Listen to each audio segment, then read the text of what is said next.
Hi. Sorry. Thank you so much for having us, for having me especially. I mean, I'm a jobless influencer, just doing, and I mean, I'm having a such honor to be here to host this panel and to lovely meet all these wonderful people here. I'm Pepper. Yeah, I've been hosting this panel, and this is the topic about Lightning Network. So speaking of Lightning Network, it has been over a decade there.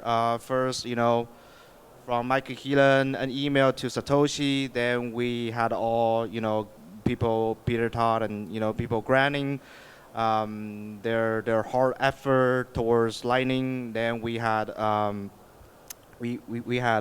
Joseph Pan and Drea had the Lightning the famous Lightning white paper from back in 2015, I think.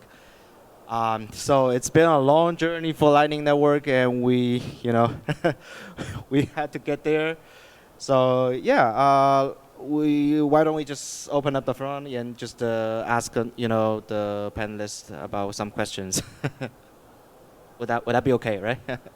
Okay, sure.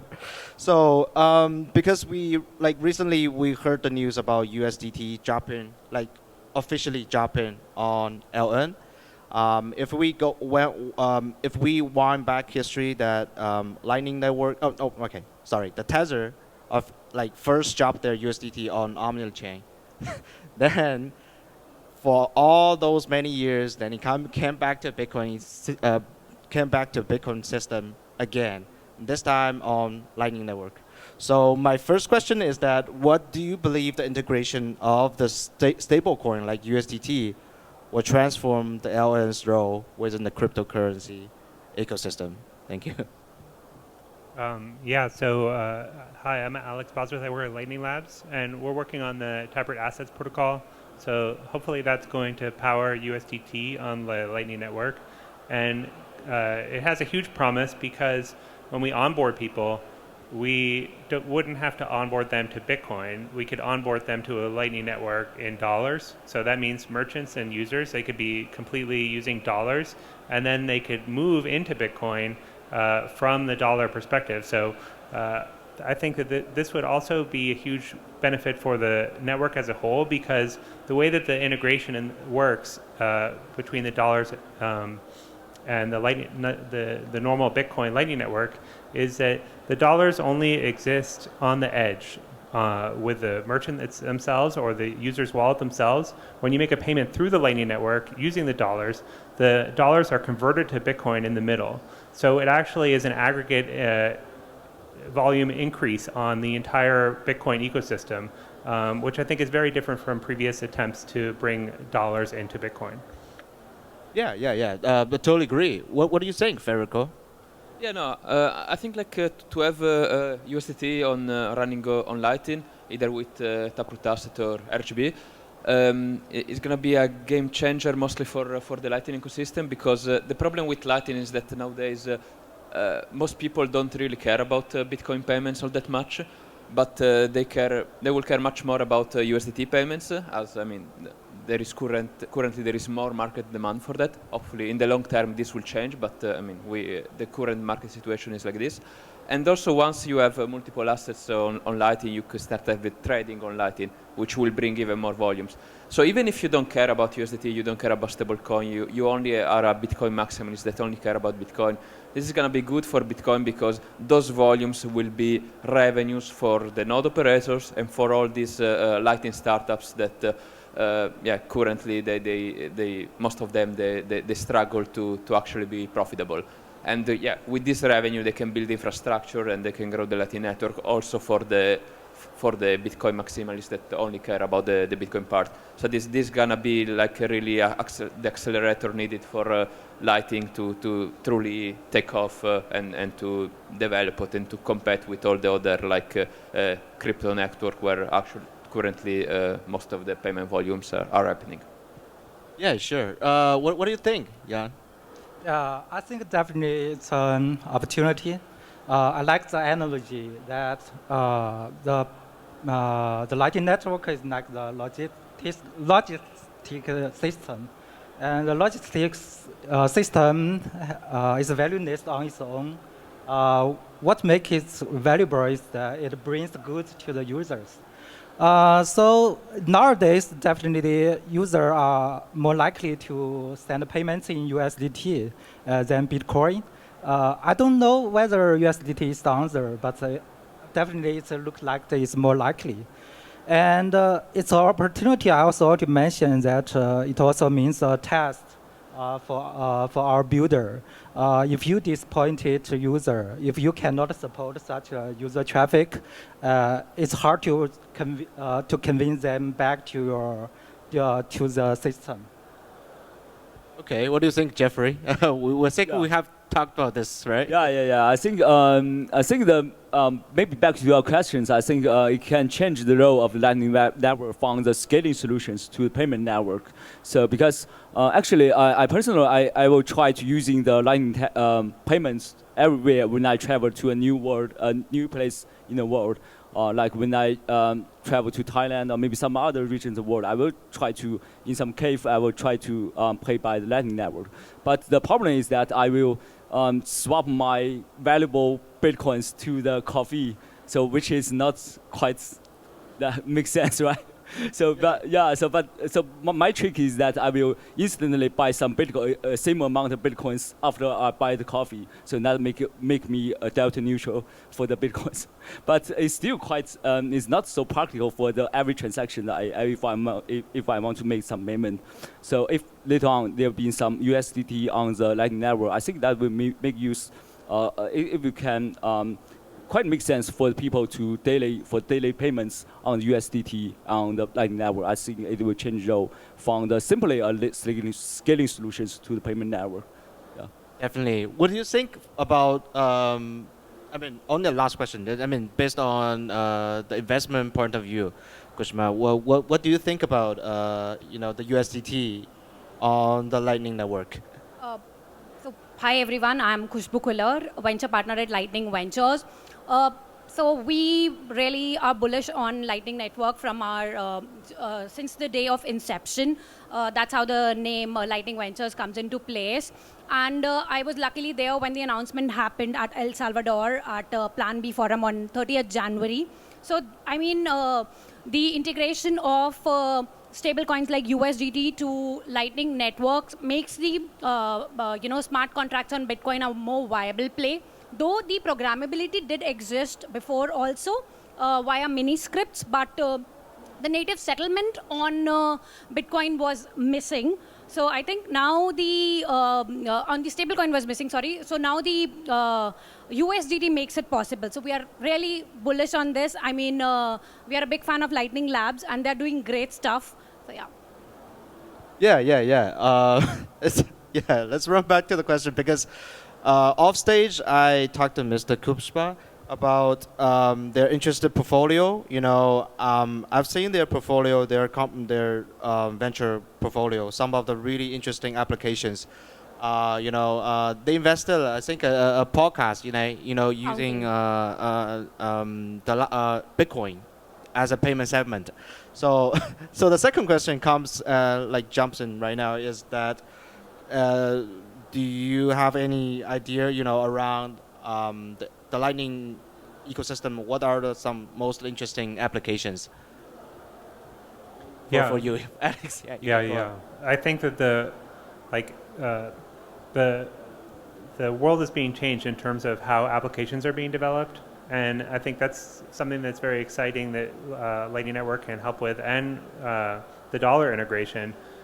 In terms of, you have people out there now who can just spin up a totally new piece of software just by kind of describing it to an AI model, and they say, oh, I need this app to do this XYZ things. And usually that's going to involve some kind of transactions. You're going to have to buy a domain name. You're going to have to rent server space. You're going to have to do all these different things. And the way that you achieve that hopefully could be done using Bitcoin, so that the model could be able to spend money to buy the domain name, to buy the server space, to maybe even pay for the AI to even help you build that application. And it could work with other AIs that can kind of help facilitate the just what you're looking to build without you having to go back and forth to your wallet and give credit cards and do all of that stuff. Interesting perspective. What do you think, Federico? Yeah, Any interesting applications going around lately? The application I looking forward the most to on Lightning Network is the trading applications. I think like will be a transition from Lightning Network as a purely payment network towards also a trading layer, and this has a great potential because trading on Lightning can be faster, cheaper, more private than trading on decentralized exchanges on EVM chains, and can have like a better pricing because there won't be dynamics like front running and market manipulation, as all the trades are private. So when you are able to offer better pricing, then also maybe the user experience trade-offs that Lightning have won't matter so much, because when users are motivated, when users think they're about to make money, they can also deal with complexity. If you are just doing a payment, you just want it to run smoothly without issues, so you are not willing to deal with complexity. But yeah, I think traders will be more willing, so there will be more opportunity for widespread adoption in the shorter time frame. Awesome. I think Fiber was doing, a similar. I kind of just solved and created some interesting applications. What do you think about Yan? Yeah, okay.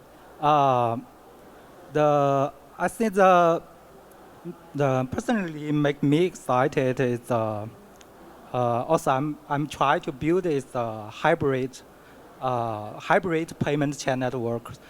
Alex has already mentioned that if you have the different assets in the network, the whole ecosystem can benefit from it. And what I want to build is a more open network, the hybrid network that can cross the chain boundaries. So nowadays there are there are many chains, and users are using different networks. So I'm thinking about how about to connect them together by the hybrid payment channel networks. So the different networks can benefit from each other. So I think it's a win-win, because it can help these networks to connect the users, and the more users can bring the network effect. And I think it can be a great opportunity for the whole ecosystem. Yeah, that's an awesome. I would like to know more about Fiber Network, because I've read your white paper and light paper as well. So yeah. So what do you think, Jeffrey? Yeah, I think still on the payment itself, that's a base application of the Lightning Network itself. But I think the use case is already large enough, because if we think of some other network like the Tron, so I think the major use cases for the Tron USDT is just for payments itself, but it's already made the Tron network is already large enough. So I think the payment itself is still quite interesting applications. But speaking to some other specific applications on the Lightning Network itself, actually I also had a discussion with my friend from BTC Study, Liz No, have lunch when we talk about this topic. I learned that some other gaming applications also just using the Lightning Networks just to make that payments, or maybe give some tips for the gamers. So that already made lots of the transaction volumes on the transaction amount on the Lightning Network itself. So I think probably gaming is one of the interesting application, and maybe after the tablet assets on the USD on the Lightning Network, maybe some other DAX, or maybe some other this kind of the financial applications will also be another quite interesting application. I remember there's a game called Satoshi game, right? Right? Satoshi something game, right? It was quite a while ago, a few years back. And similar to like they shoot people with Bitcoin. If you're dead, you get the one person's Bitcoin. And it's using Lightning Network. So it's very interesting game. So with regard to this question, what do you think, Mr. So, as you mentioned, the company that you mentioned is Fountain. So we have a very, unique and great portfolio companies, around 40 plus, and we are always on a lookout for such unique applications. The promising applications that I think one would be taproot assets on stablecoins and tokenization. Second would be Bitcoin lending use cases where via non-custodial way. And third would be an ecosystem where where the Lightning works as an interoperability layer. So that is something where there is a bridges with other crypto ecosystem. That's what is more promising. Yeah, you just mentioned bridging with other ecosystem because if I remember correctly, that back in the years that we had state channel on Ethereum called Radiant Network, and it hasn't worked. So, what do you think about this? I mean, why Bitcoin only has state channels and it will just work like perfect, but other, EVM with state channels maybe not a good combo. What do you think, Alex? Yeah, I think it's going to stay that way. Probably even get more that way. And it wasn't just Ethereum who tried to do the Lightning Network kind of a copy. And actually, at Lightning Labs, we originally had support for Litecoin in LND. Litecoin was an early adopter of segregated witness, which allowed LND to operate with kind of a mainnet environment. But what we saw happen with Litecoin is that it missed the network effect of Bitcoin. And the network effect is very key to the Lightning Network. You need to have a vibrant set of peers that have capital allocated between each other.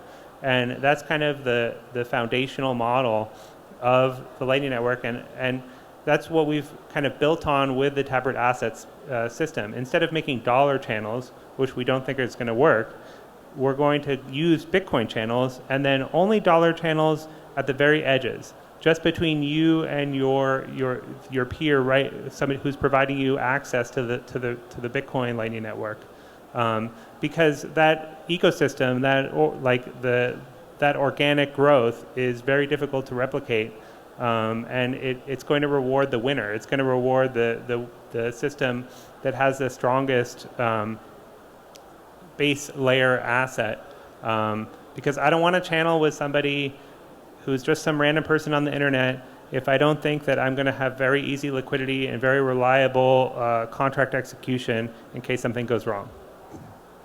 Interesting perspective. I just heard the word dollar channel, which is very new to me. What do you think about this Federico? Yeah, I think there are a couple of factors. So first of all the chains that use an account-based model, they have a bit harder to integrate something like Lightning compared to Bitcoin that is UTXO based. And then there is also like the more economic factor, or like actually the more also I would say security factor. Like if you can have Lightning channel on Bitcoin, why would you want to have the same on top of another chain that have less securities guarantees? So if you try to replicate Lightning somewhere else, you probably are not gonna be able to offer anything more than what Bitcoin already does, because those chains after they promote themselves as cheaper than Bitcoin. But then Lightning makes the playing field, levels the playing field, so it's equally cheap also on Bitcoin. So there is really not much motivation to use Lightning on anything that is Bitcoin, because the value proposition of Lightning is that we don't do trust compromise. We want the full security of the Bitcoin layer, and we compromise maybe elsewhere on the managing liquidity and this kind of stuff. If you go on another chain that already did the trust compromise, okay, we will be less secure than Bitcoin, we will be more centralized to have cheaper payment, faster block time, this kind of stuff, then what's the point of using Lightning there? I mean, it's kind of conflict with the two value propositions. Interesting. Very, very interesting. I mean, I think Fibo was fiber network has your own structure, right? From Bitcoin to CKB to fiber. So it's more, for me, it's more structure. So what do you think about this? Why, Radar network failed? Uh, is there anything that you want to add on? I think the one key factor is the complexity. In Ethereum, it's too complex to build a payment channel network. On the other side, the protocol is much simpler to build the payment channel network based on the UTXO. When the future is unpredictable, I think we'd better prefer simple technology. So it's more flexible, and it's more has a lower risk. Yeah. Okay.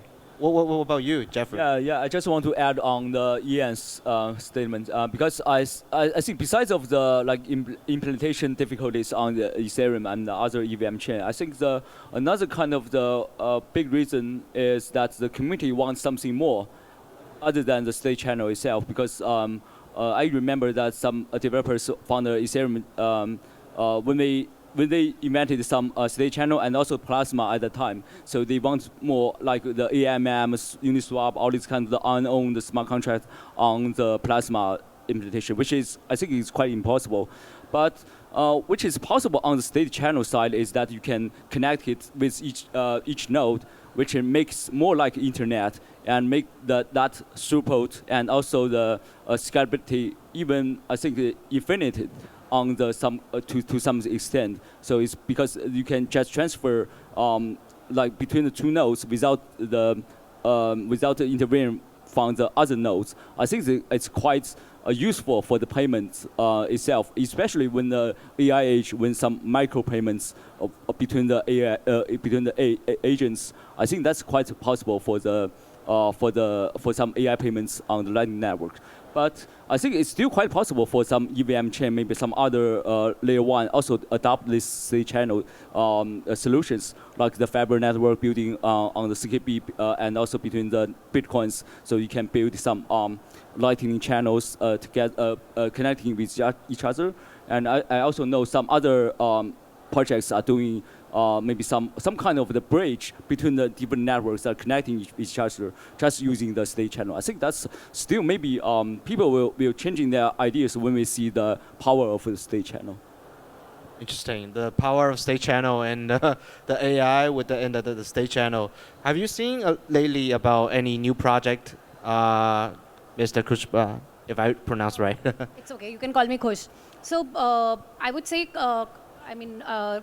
where I mentioned in the last question, it's like the bridges with the other crypto ecosystem where Lightning becomes the interoperability layer. So there are certain projects like Breez and Joltz, which we are very bullish on. So when it comes to interoperability, for those, just to make you understand in a very simpler way, it's like imagine it as a adapter and other blockchains as a charger. So wherever you are traveling, you don't need new chargers. So your adapter becomes, you can use it everywhere. So this is what's true with the Lightning. So it acts as an interoperability layer, and Breez and Joltz are doing wonderful. I would urge the audience to go and check them out, their product. Yeah. The Breez, yeah, I know. The Breez and Joltz, yeah, I know. Very interesting. Because I just, Jeffrey just presented, the convents and stuff. But I mean, this question kind of relates to the convents. Looking forward, how do you think, the proposed Bitcoin upgrades like convents will influence the evolution of Lightning Network's capabilities? Starting from you, Alex. Yeah, I think, whether or not we have a software to allow for the more features, people are already working with kind of the assumption that they will come, and with models that take trade-offs to achieve the same result or similar results without the full capabilities. And the big thing that I'm seeing is that people are coming up with these new ways to hold Bitcoin. and to transact in Bitcoin, that can be dramatically cheaper. So let's say that you could have full self-custody, but it would be 100 times cheaper or 1,000 times cheaper than it currently is, which creates a very compelling story of onboarding. Instead of saying, okay, we're going to only be able to onboard, X number of people per day because of the block size limit, now we're going to be able to kind of, maybe even onboard people in an unlimited way. So if there was a huge surge in interest in Bitcoin, they would be able to all come on board to do that in a self-custodial way, instead of just all getting an exchange account and just leaving their coins on there. But the big problem that all of these guys have is that they don't really have a way to transact across the other systems. So if we have 5 new systems coming, and even if there's just 5 implementations of these new systems, none of these new systems really have a way to say, oh, I'm going to pay from this system to the other system, because they're self-contained. And so that's where the Lightning Network really comes in, and that's a part of their plans. Usually, if you go look at these plans, they're saying, okay, we're going to onboard these people, and if people are internal to the construct, so let's say that we all share a UTXO, and there's maybe thousands of us sharing this one UTXO, that we'll all be able to trade with each other. But if we want to trade with somebody outside of the UTXO, what we're going to need to do is use the Lightning Network, because that's already there, it works, and we can model that using this internal structure in a way that's non-custodial. Interesting. What do you think, Federico? Well, I think, of course, to have covenants will make life easier for a lot of builders that are trying to scale Bitcoin or build more application around Bitcoin. But I think we should also plan with the assumption that this might not happen, because we may be in a situation that it's a bit too late to coordinate this soft fork. Now Bitcoin became too big, there is too much attention about Bitcoin. So it may be that, it won't happen, and we need to work with what we have, and I think it's okay. Of course it would be nice to have all sorts of features, all sorts of functionalities, but what we have, it's already enough to work with, to build something that can serve the users with the intended goal of Bitcoin. So yeah, if we ever get some sort of covenants, probably it's good. But yeah, let's be ready to work with what we have right now. Yeah, I totally agree with that. We could have an upgrade, we could not have an upgrade. So it's hard to say that if we can pass on that, and there's a full vote on stuff, and then it's totally upon to the community, I would just say. What do you think, Yan? As a technical guy, I used to be very excited with this new feature. It means that you have something to play. Yeah. But nowadays, my thoughts have changed. I think if it's really great, somebody already have built it based on this feature. So in current situation, I think it's not a revolutionary change. Yeah, it's good to have, but I think it's not a boom. Once this feature shipped, the user will start to use the payment network. It's not that the killing feature. So yeah, my brief opinion is that it's great to have. And it's good to have it to see what it can do. But I personally don't to say that I have some feature must to wait this feature. Such as a covenants to ship. Yeah. Yes. Sometimes the limitation means the innovation. Okay, that's a great phrase here. Limitation is the innovation. What do you think, Jeffrey? Yeah, I think I will make it short because I just share some of my opinions on the covenants. But I think the covenants itself, like CTV and other confidence will make the make the Lightning Network more robust, since it can make some commitments on the pre-signed transactions. We don't need many pre-signed transactions, but we can just rely on the confidence itself, and we can have the node itself on LN node can maybe store less data, because we can just maybe rely on some other confidence like the APO, or maybe also kind of the confidence to make that signed transactions just keep to the update copy. So that's, I think that will make the Lightning Network more robust. Yes, thank you. So, Mrs. Kushba, what do you think about this question? I mean, we just had a great keynote by Jeffrey. So, I mean, I would just add one point here, like the Bitcoin upgrades like Covenants could, enable more smarter and more flexible lending channels by specific, if you ensure, specific spending conditions. So, yeah. Thank you, thank you. So, wrapping up on the last question. So, what are the critical steps to scale, the Lightning Network and drive to a mass adoption? Even though we had I think we have achieved more, but we, oftentimes that people like say we want to do mass adoption. For example, like Hong Kong, I doubt Hong Kong has restaurant that support LN. I'm not so sure. But Japan and Korea, they have restaurants that adopt LNs. When I travel around Europe, there are some Europe countries like Austria and German. They support LN payments from different variety of restaurants and some small shops, and So that's the last question. What do you think? The critical steps to to achieve and scale to a greater mass adoption? Starting from you, Alex. Yeah, I think something that people don't necessarily realize is that Lightning Network isn't like a done project. It's not like it's out there and then there's no more upgrades that need to be happening on Lightning. Because people get very focused on L1 upgrades because there's a consensus. Everybody who's using L2 is not necessarily using L1, and there's a lot more users of the hold utility of Bitcoin than there are of spend utility. But there's a big problem in the Lightning Network right now, which is that when you want to go to make a payment, especially for larger size payments, the payment success rate could be way, way better. We see difficulty in that this is a network that's unplanned, anybody can join type of a network.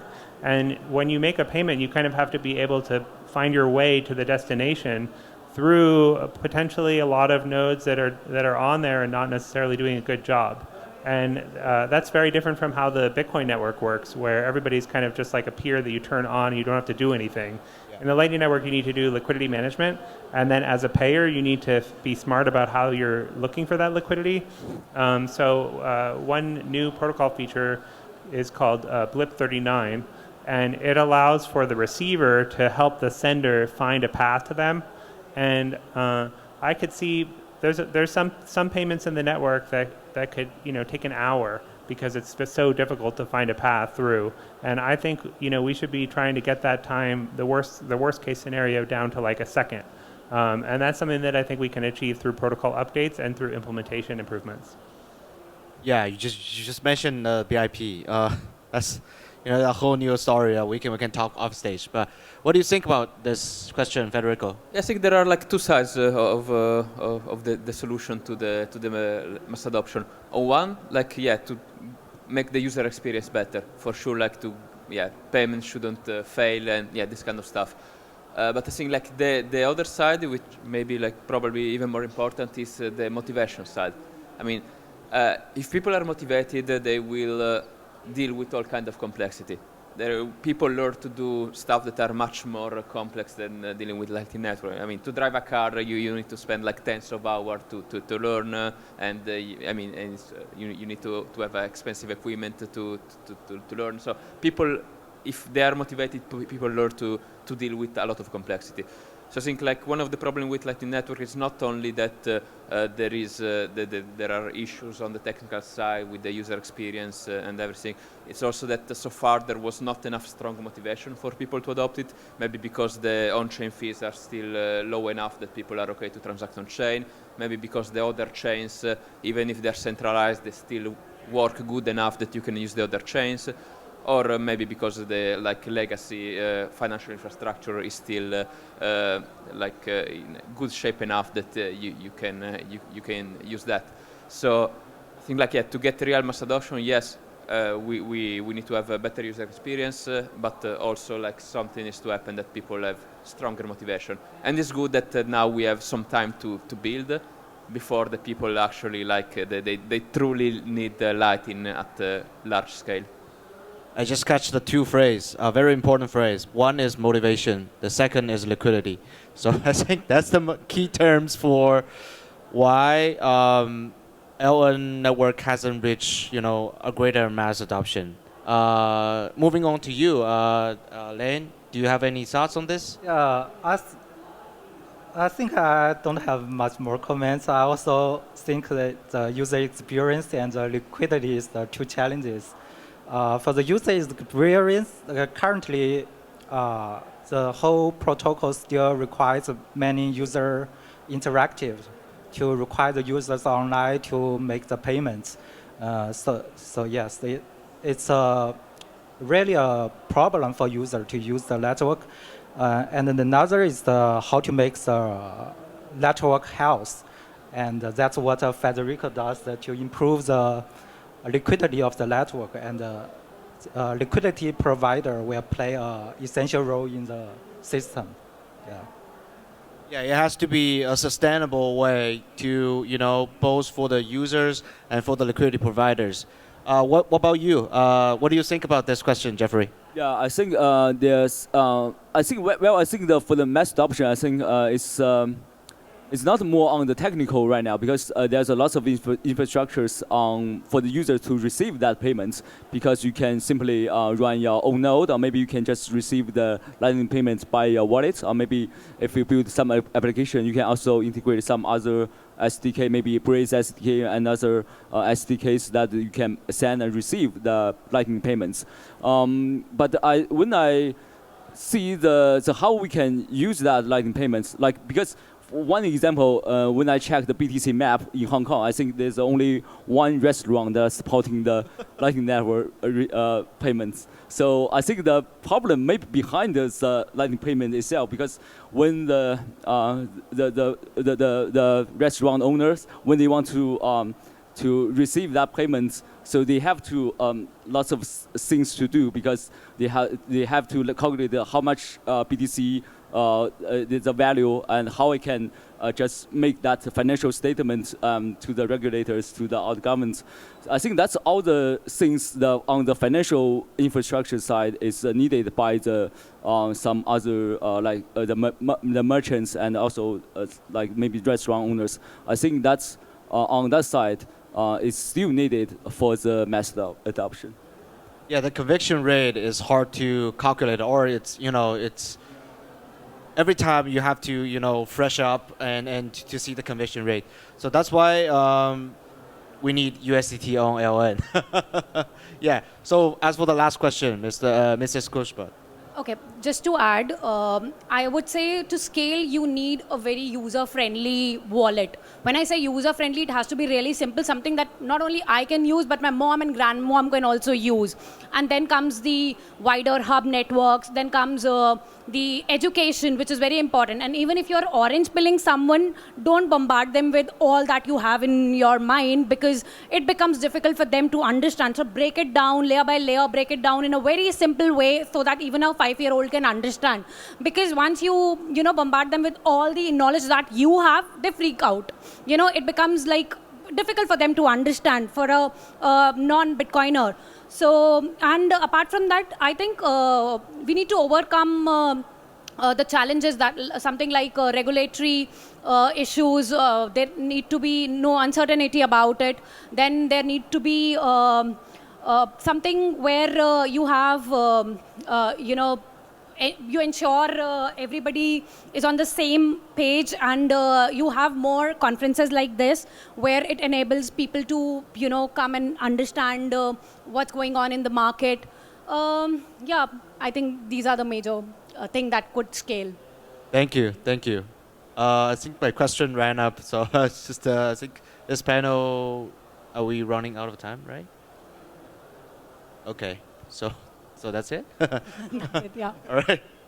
All right. So thank you for everybody for attending this panel. I think this panel is over.